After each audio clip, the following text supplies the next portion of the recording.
Yo, what's going on, guys? Welcome to the podcast. It's your hosts, Josh and Brandon, and we're your loyal gym sidekicks. By the way, if you don't know us, we opened a gym in the middle of the pandemic and scaled it to $100,000 months in less than 2 years. Now we help gym owners like you market their high-ticket programs, move away from low-ticket and non-profitable group classes so you can scale to $1 million and beyond. So in this episode, we're going to be talking about churn and retention and how this is such an important thing for you to make sure that you're focusing on, and it's the reason why we're making this first podcast about it is because you cannot grow if you have high churn. And let me just define what churn is. So churn is essentially how many members are leaving every single month. So let's say you have 100 members and 5 members leave every single month. That means your churn is at 5%. So that's what we're going to be talking about in today's podcast. And if your churn is really high, if your churn is, let's say, like 10% or 20%, that means that your gym's not going to be able to grow, and especially not to $1 million or beyond. Fact, 100%.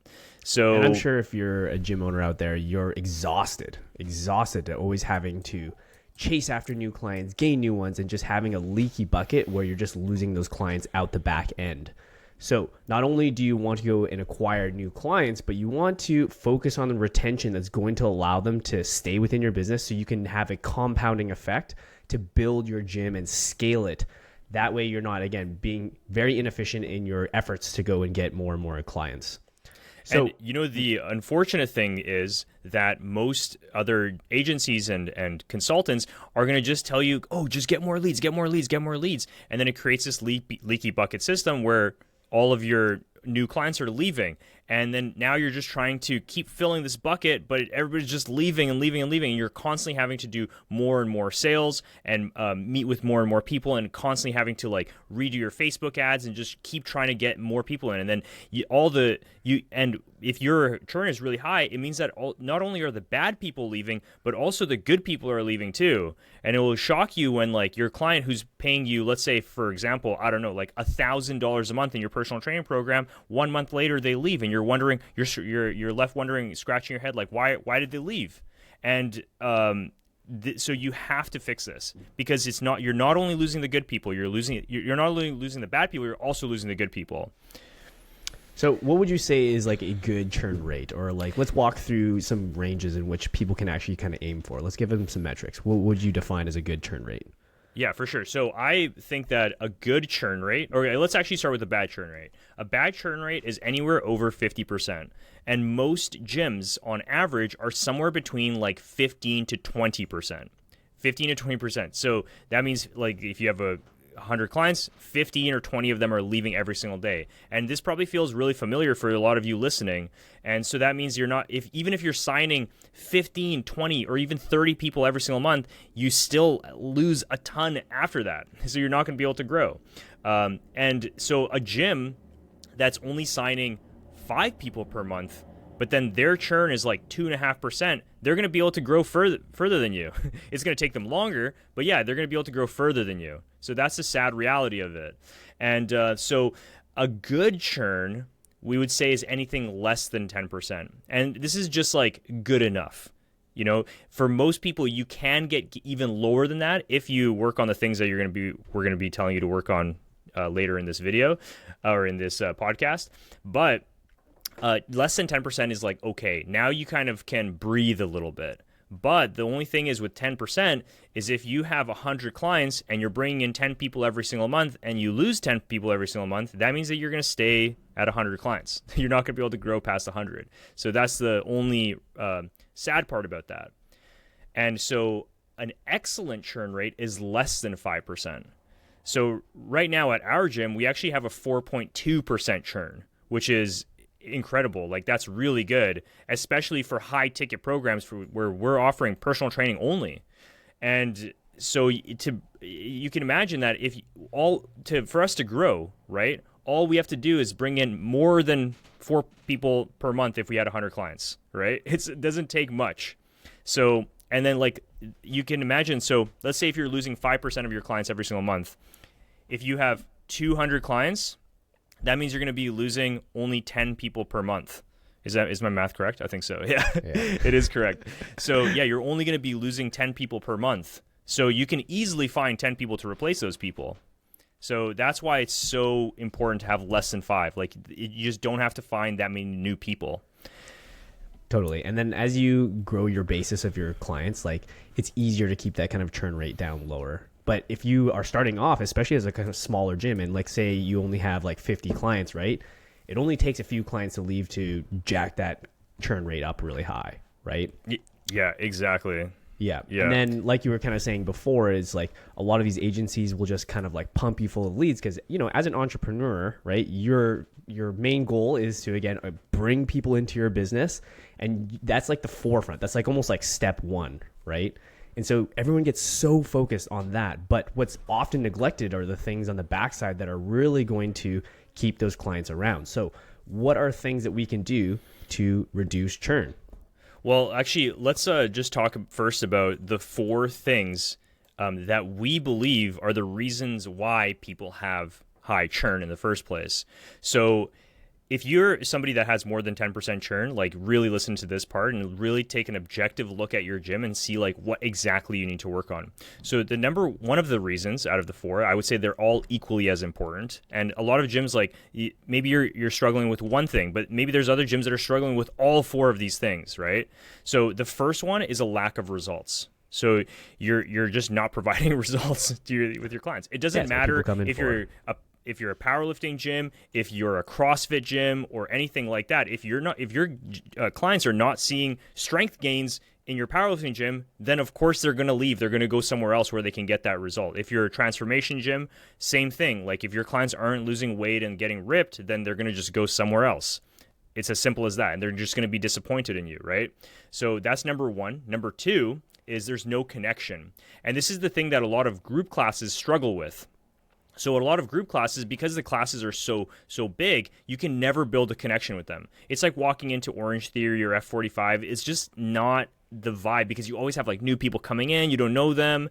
And yeah, sure, maybe you make a small little connection with the instructor, but there's no like community feel or anything like that. Kind of feel like a number. You're just like another person in the class. Exactly. Like that's the worst thing that your client can feel like is just like another number, like that nobody actually cares about them.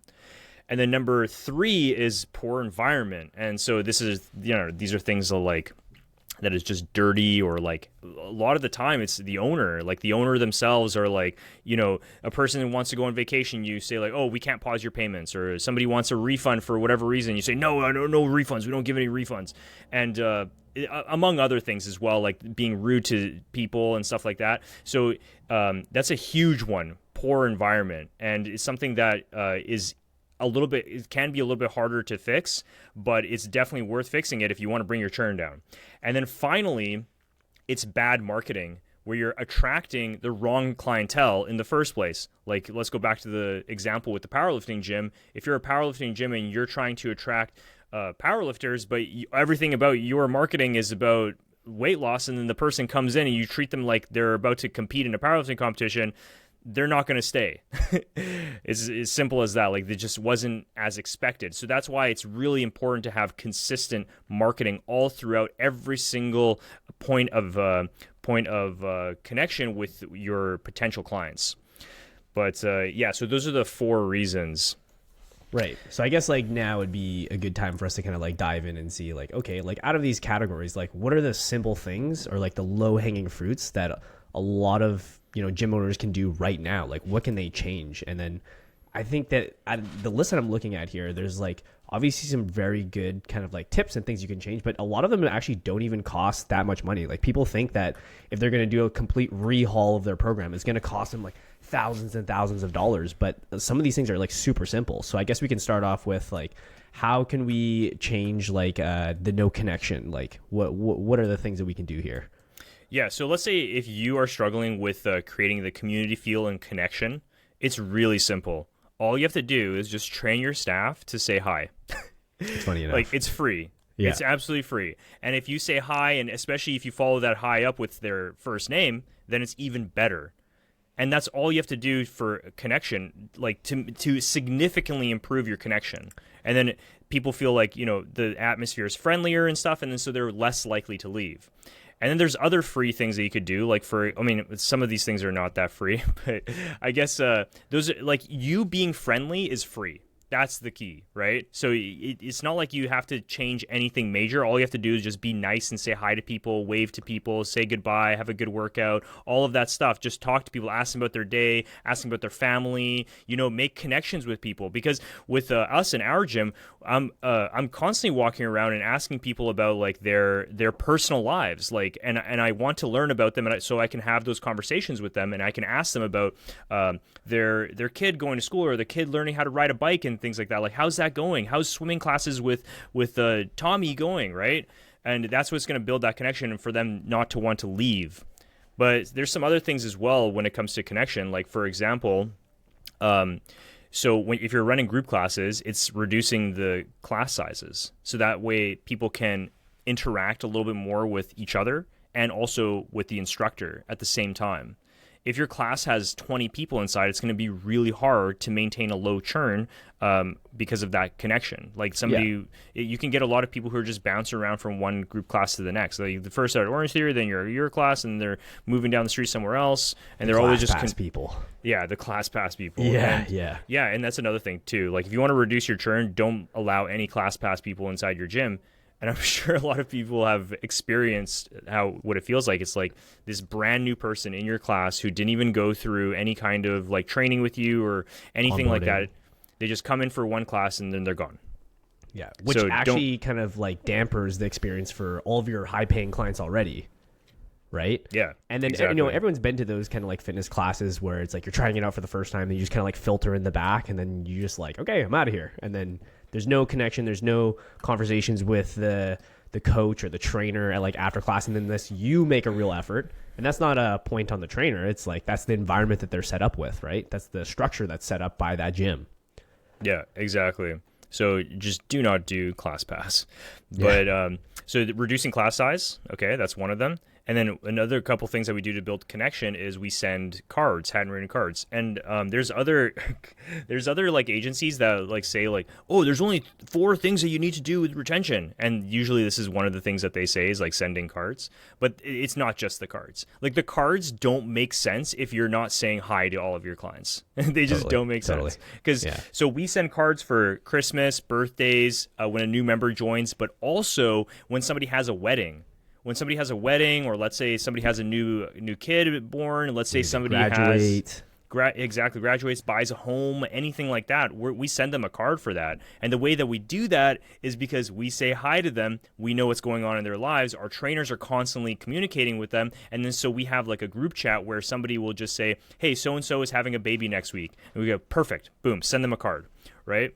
And a lot of every single one of our clients has received cards from us. Every single one of them. You'll be surprised how well this works too, because I'll get texts from our clients all the time being like, this card is awesome. I didn't expect that, because everyone's, bombarded by like emails of just, automated like happy birthday email that just comes up through their CRM randomly, right? But when they get a personalized card that's handwritten to them and has some kind of customization, like right now we have like a Simpsons card that goes out of all the trainers to our clients, and then a lot of them will be like, this is amazing, this is great, like how do you make these things, right? And these are the things that keep the client engaged and make them not feel like quite like a number there. Mm-hmm. And it's not just about sending don't feel like you have to send a customized card like how we do. You don't necessarily have to do that. You can also use different companies. Like I believe it's the company's called like Cardly, and there's tons of other companies out there. Like there's so many companies, both like Canada, North America, Australia, like everywhere around the world. There's companies that send out handwritten cards for you. So they have basically machines that copy like handwriting, and then they just create it like as if you did, and then they just fire it off. It has the return address to your address, so that way everyone believes it's written from you, and you don't have to do a thing. All you have to do is just go, you go on their website, you type out your card, and then you send it to them. And then one of our staff members actually just does that for us, so we don't do that at all. So that's another. So sending cards, super easy to set up, and we highly recommend doing that. And then also, this is a huge one, is events. Huge. So events, this is not to bring in new clients, but this is events to bring your current clients together. So whether this is a barbecue, or maybe you're going to go to some sort of like sporting event, like let's say, I don't know, rock climbing. We do rock climbing, or like we did archery tag or paintballing or something, where everybody gets together and you pay for most of it, or they pay a very nominal fee to join. So like, let's say, we always say that all of our events, our budget is $500. So if we can cover the entire event with $500, then great, everybody gets it for free. But if it goes over that, then we just charge per person on the difference. So it ends up being like, let's say $10 per person, but normally this whole event would cost like $30 per person. People go like, okay, of course I'll go. It's only $10. And then you get a bunch of people in. Maybe you bring 20 or 30 people. And all these people have a great time, and they interact with each other. They interact with you. They see what it's like, what you're like outside of the gym. And so now you guys are friends outside of the gym, so then they're less likely to leave as well. And at the same time, like you're not only benefiting by having these people not leave your gym and then them continue paying you, but you can also build connections with people as well, which is huge, because we have tons of clients who are very successful, and I want to be friends with them. It's not just that they're giving me money. So what better way to do that than by running an event and learning about each individual who's coming to your gym. Totally. And if you were to kind of like summarize like all these things that we just talked about, right? Like saying hi, sending cards, like events, reducing class size so we can actually make connections. It's all about building a community at your gym, because it's easy to leave a trainer. It's easy to leave a class. It's easy to leave an exercise session, but it's very hard to leave a community.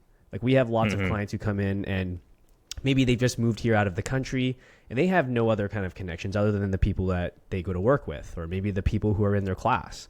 But at our gym, they find other people who are chasing their goals just like them, and they become friends with them outside of the gym through these events, right? They see them, on a weekly occurrence. And it's hard to leave. And they're like, oh man, even though this gym has been costing me like $600-800 a month, like I have to manage this. I have to be able to fit it in my budget, because if I leave, I'm not only like losing the benefits of me working on the gym, I'm losing a whole network of friends, whole network of community. Mm-hmm. Yeah, exactly. So, and the easiest thing that you could do, the lowest hanging fruit for fixing your churn, is probably the connections. But we also have the lack of results. So this is something that's going to be a little bit harder to fix, because you're going to have to improve your program, and improving your program can be really time intensive. Like you might have to create some courses for your clients to go through. Maybe like there's an entire email funnel that you have to create for your clients that they go through and interact with. Maybe you have to train your coaches more, right? These are all really hard things to do. So, but improving your program from a lack of results standpoint is extremely important, and it's one of the biggest reasons why people leave. Just absolutely no results.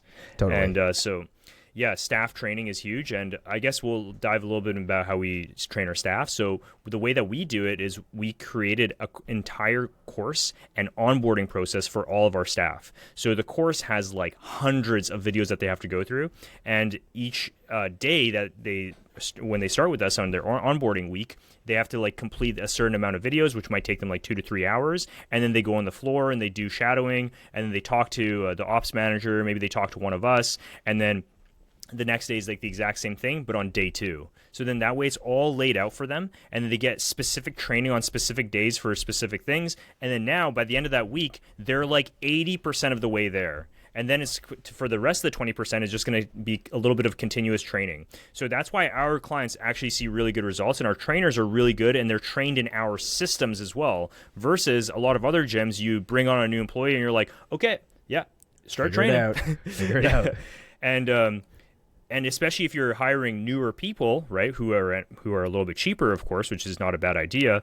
But if they're newer, then they're not going to know what exactly they're doing. So totally. And I think we could do a whole podcast on this, just like staff training itself. Yeah, right? yeah, totally. But by doing this, you're just bringing the baseline level of the quality out there, right? You're making sure that all of your trainers are met up to a baseline so they can get the nominal results. Just start, and then fill in the rest through experience. But yeah, and That is the thing. It's the baseline, and also removing you from the equation as well. So like this person is going through the entire training module without you having to be there, without you having to go like, hey, this is how you cancel a session in MindBody. Like they just go like, oh, there's a video on how to do it. And it's like 1 minute. I mean, not that you want to like compare yourself to McDonald's, but can you imagine McDonald's like every single time a new like teenager walked in and be like, how do I do this? How do I work the fryer? Like they had someone like, they're like, this is how you do every single thing in the McDonald's. Yeah. They just would not be able to scale. Exactly. The reason why they're able to scale is because their model is scalable and they have the right training for it. 100%. So 100%. Now, the next thing is removing limiting beliefs with your clients because, and so the way that you do this is an exit interview. So an exit interview, you'll be able to talk to your clients and you'll be able to see like why exactly they're leaving. And so you have to set this up in your system to just automatically happen. And it's just that little last barrier to prevent somebody from leaving.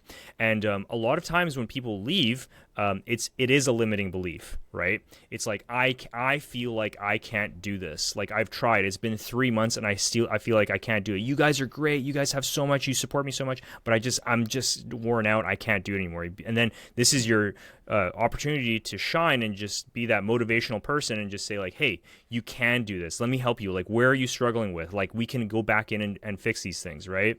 Because, sometimes we get people leave and it's really strange because on their, when we talk to them or when the trainers talk to them, they're like, hey, so how come you want to leave? And they go like, oh, just money. Budget. And you're like, okay, well, are you able to like afford this like cheaper option? And they go like, no, I can't. You go like, what about this even cheaper option? They go like, no. Okay, so what about this cheapest option we have? This is like the cheapest thing that we have. Like, can you do this one? And they go like, I don't think so. And you're like, oh, okay, is this a money thing? Like, is this really a money thing? So it's either the trainer or the gym or it's themselves. So limiting belief would be them thinking that they just can't do it. They just can't do it. So that's your job to make sure that you have that exit interview, you figure that out, and you just help motivate them, bring them back in. Save that person. You'd be surprised how many times you can pull people back when they send in, like, say they send in a cancellation form. They're like, I'm done with this. They get a like call from the owner, just like, hey, I just want to like get a little bit of feedback on your program. Like, how's everything been going? Like, oh, it's been great. Oh, but you just can't make the Friday session. How about we just switch you to Wednesday? And they're like, oh, I didn't know that was an option a lot of the time, right? And yeah. Like, okay, done, solved.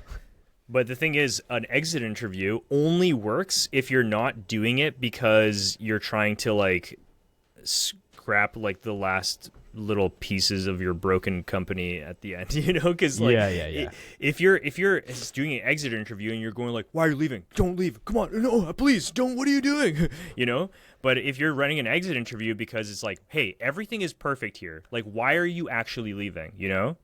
And they can either give you like a really good answer where you're like, oh shit, I didn't even think about that in my program, right? Or they can be like, or they can be convinced to come back. If your gym is not the gym to be able to convince somebody to come back because you suck in general, then that's a you problem. It's not gonna exit interview is not gonna solve it, right? But I think that's a good thing for you to be able to look internally and then fix the problem, and then that way your program improves. Totally. But if you just kind of like, that person sucks anyways, and then just let them go, then you'll never improve. Yeah. And then finally, I guess this kind of ties into everything is accountability. So just holding them. Actually, no, this is a totally separate piece. Is accountability, because accountability is your trainers and you holding this person accountable. And that's what's going to give the person results. So there's many different ways that you can hold somebody accountable. You can text them frequently throughout the week. You can have programs where they're supposed to fill out spreadsheets of like all of their data throughout the week, which is what we do. So every single day they wake up, they weigh themselves, they track their food, they do all that stuff, and then they input all of that information into a spreadsheet, and then the coach reviews it. And then you have weekly meetings. You have monthly check-ins, right? So all of these things are going to be able to hold this person more accountable. It just comes down to contact points, right? So if a client is not seeing you on the regular, let's say they're not doing like 3 times a week personal training where they're seeing the trainer 3 times a week, it's some form of contact. Everyone's kind of over like the 6-week challenges where you fill out like a calendar and then you're just like, okay, go ahead, finish everything out by yourself. You have to have some kind of system where maybe your trainers shoot a loom and they send out a video to them based on whatever they're trying to accomplish that week, or giving them a checklist for them to go over and making sure that the trainer's actually following up on that as well. Yeah, exactly. And it's a pretty simple system to install. It's not going to be really hard. But by the way, like if you need help with any of this stuff, we do this in our program. So all you have to do to sign up is just go down to the links below, click the link, book a call with us, and we'll be able to like explain to you how the program works, and we'll be able to install all of it. Well, not a lot of this stuff you can install, but we'll install a full marketing system into your gym that attracts high ticket, high paying, and long-term clients into your business instead of the low ticket, crappy clients who are just constantly leaving, Totally. which we're going to actually talk about in a second because we're going to talk about bad marketing. But let's go over like bad environment. So a bad environment, you have, of course, the gym owner is really important. If you have a bad gym owner, like, that treats their staff poorly, that treats the clients poorly, and just looks at everybody like dollar signs, then of course, people are going to see that. And people see that in your Google reviews. So every single time you get a bad Google review saying something like, hey, like the owner here is so rude, or he didn't give me a refund or something like that. And then you respond back and go like, well, you know what? Like, you said that you were going to come for December, but you didn't. And that's why, like, I charged you for December. And, like, you're such a bad person. You're lying on this Google review and stuff like that. Yeah, that's exactly what people on the outside see. And they go, like, I don't want to work with you. But also, people on the inside see it as well. And then they're going to want to leave because they just see you as the person you are, right? So just being a nice person is huge. And that's why, as bad as it sounds, right, where people think that this is bad, when somebody asks for a refund, we just give it to them. We don't argue with them or anything like that. We, of course, maybe there's a little bit of resistance, like, hey, why? I'm not going to just give a refund to anyone. Refunds for everyone. We definitely will give you a refund if you're unhappy with our service or anything like that. Yeah, for sure, we'll give you a refund. If you want to pause your payments on an extended period, we'll pause your payments. Like, we'll do all of that because we want to make sure that we have the right people in our... Oh, let's say if somebody wants to cancel. This is a huge one. Somebody signs up for a 12-month contract, right? They go 2 months in. They want to cancel the entire contract. And then there's tons of gym owners who try their best to, like, maybe even potentially get, like, the courts involved. They, like, take them to small claims and stuff like that, right? No. We don't do any of that stuff. We just cancel their contract because I only want good people in here.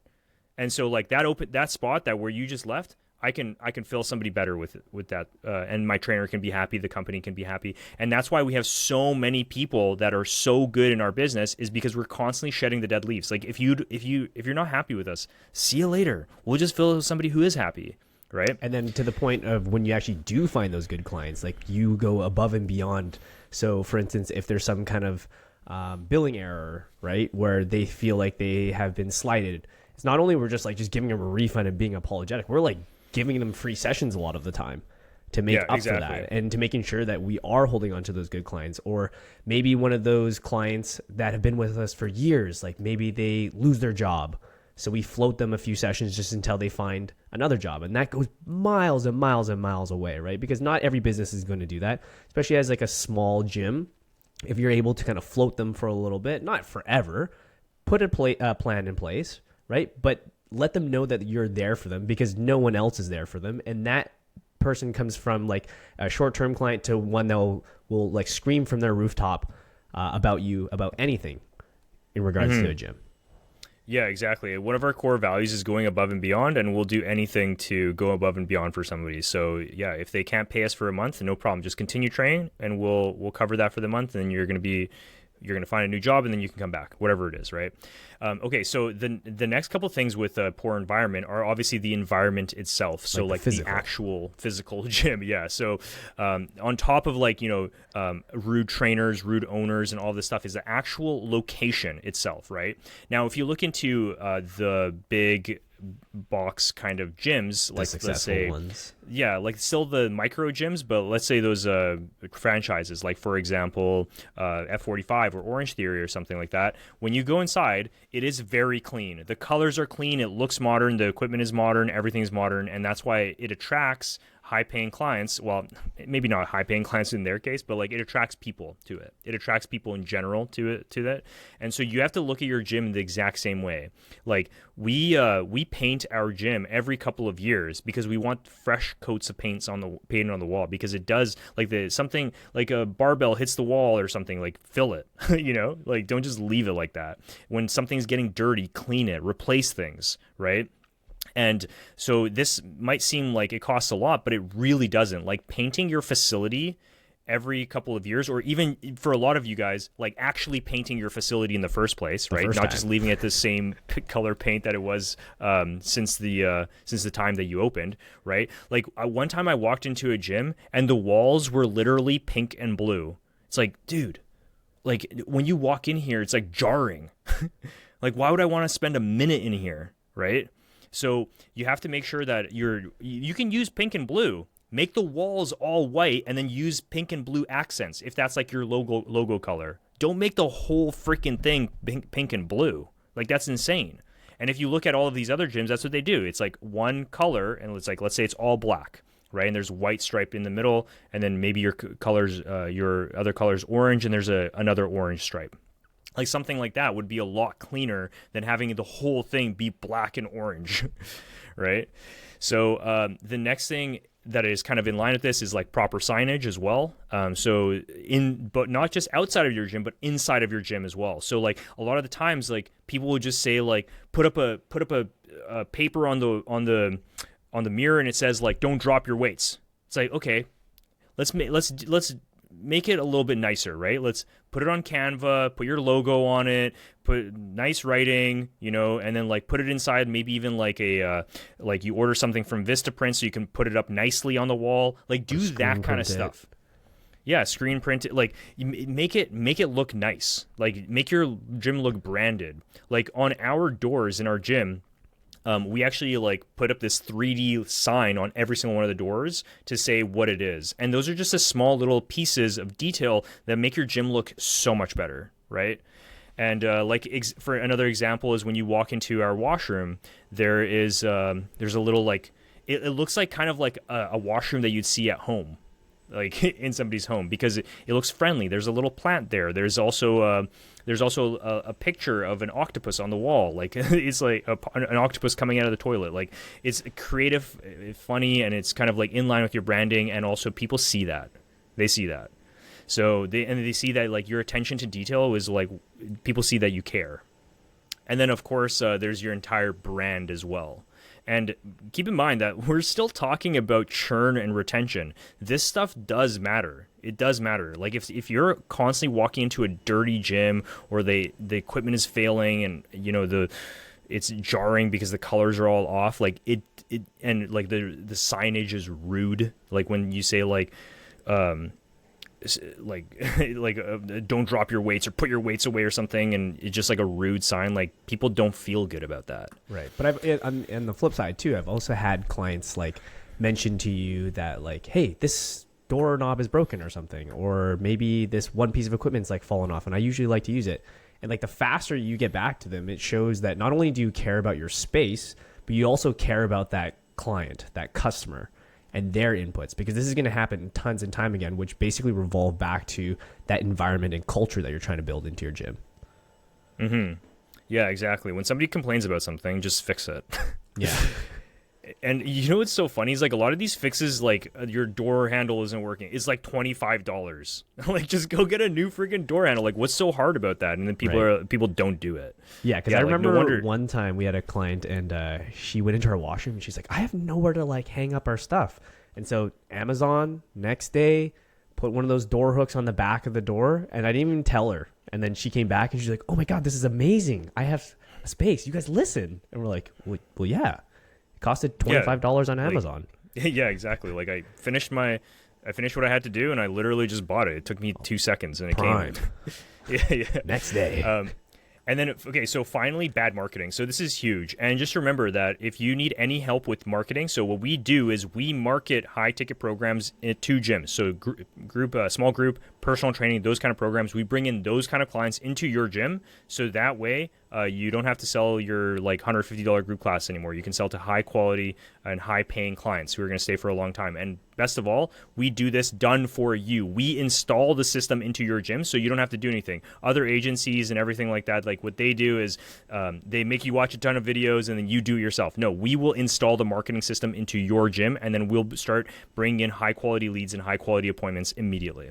So the next up is your bad marketing. So basically, your website is, and like marketing, the reason why marketing does matter when it comes to your retention and your churn is because if you attract the wrong person, then they're going to leave. Just like how we mentioned earlier about the powerlifting example. But let's say, for example, your website looks cheap, right? Your website was like created on like ClickFunnels or something, and it just like looks cheap, WordPress. Right? Yeah. And so your website looks cheap, and then so when somebody comes in, when somebody goes into your website, it attracts like the cheap people who like don't look for that kind of stuff. Like if I go onto a website like and it looks cheap, I'm like, I don't want to go here. Like as bad as it sounds, like this doesn't attract me. Yeah, right? because if you can't put the effort in there, which is mainly a big lead generation for most gyms, then like that's gonna like already inherently message to the client. It's like, where else are they gonna skimp out on? Yeah, exactly. So if you have a high quality website, you're going to attract high quality people because people go like, okay, if this website's clean, it must be clean inside. And then also your advertising as well. So a lot of people run like free 6-week challenges or a 6-week challenge in general, and it's super cringe. And who do you think is going to come to your gym? Who do you think is going to come to your gym if you're running something like that? It's like, yeah, people who are going to want to stay for 6 weeks. Like because they're signing up for a 6-week challenge. It's like, perfect. Oh, I can lose 25 pounds in 6 weeks. Okay, perfect. I'll go to the gym. I'll lose the 25 pounds, and I will never go back to the gym again. And then they're like wondering, like, oh, why is my churn so high? It's like, duh. Like that's what literally the type of person that you're attracting. And on the it's fulfillment side, it's like that's hard to do. I mean, yeah, you can get some people going, but like to convince them even further to be like, yeah, now buy a year-long package. Good luck with that. Yeah. And also a lot of people who do that, they do the bait and switch as well. So for example, like somebody comes in for your 6-week challenge, they come in for the sales appointment, and then you like bait and switch them and say like, hey, if the only way that you'd be able to lose 50 pounds is if I start cutting off limbs, like you're going to have to sign up for our long-term package. And so your sales rate drops down because like they don't trust you. And then also these people, they still came in for the 6-week challenge. Like, sure, maybe you had some salesmanship and then you ended up selling them into a bigger package, but like that's not what they came in for in the first place. So having ads that are just like showcasing your gym as opposed to just getting people to like sign up for your stupid 6-week challenge is going to be key. And then finally is your social media as well, which is huge. Is just having a social media that doesn't look cheap, right? When that's showcasing all of your clients, all of your trainers, where your trainers are talking on camera, where you're talking on camera, where your clients are talking on camera. It shows community feel. It shows people training with each other, and the edits aren't just made like on like some sort of like template or something like that. Like that you're actually trying, that your camera quality is good. Things like that you're not just posting just to post, So a lot of people, they think that they have to post like 1 or 2 times per day. No, don't do that. Just post like, if you can post one extremely high quality post every single week versus 7 posts a week that are just like low quality, go for the one. So that's pretty much it. So that's the marketing side of things. And then like we said, like we help you with all of this stuff. There's many more things when it comes to marketing, but those are the things that we're going to talk about in today's video. But yeah, you can see that churn isn't as simple. I mean, it is simple. It's a simple fix. Like we just talked about it. We just told you how to fix it. But the thing is, it's not as like, just do this one thing, do this one trick. It's like this entire web, this entire system that is going to improve your churn. And then if you get it below 5%, 4%, 3% even, like now you're crushing. So yeah, and I think that's pretty much it. Like, is there anything else that you want to add in, Brandon? No, it's just like you nailed it. It has to be a network, right? It has to be a machine that moves all together. Yeah. So yeah, okay, cool. Thanks for tuning in for the first podcast, and hope you guys enjoyed that one. If you want to work with us, all you have to do is head over down to the links below, book a call to speak with one of us, and we will be able to set up this marketing system into your business. And that's pretty much it. We'll see you in the next video. See ya.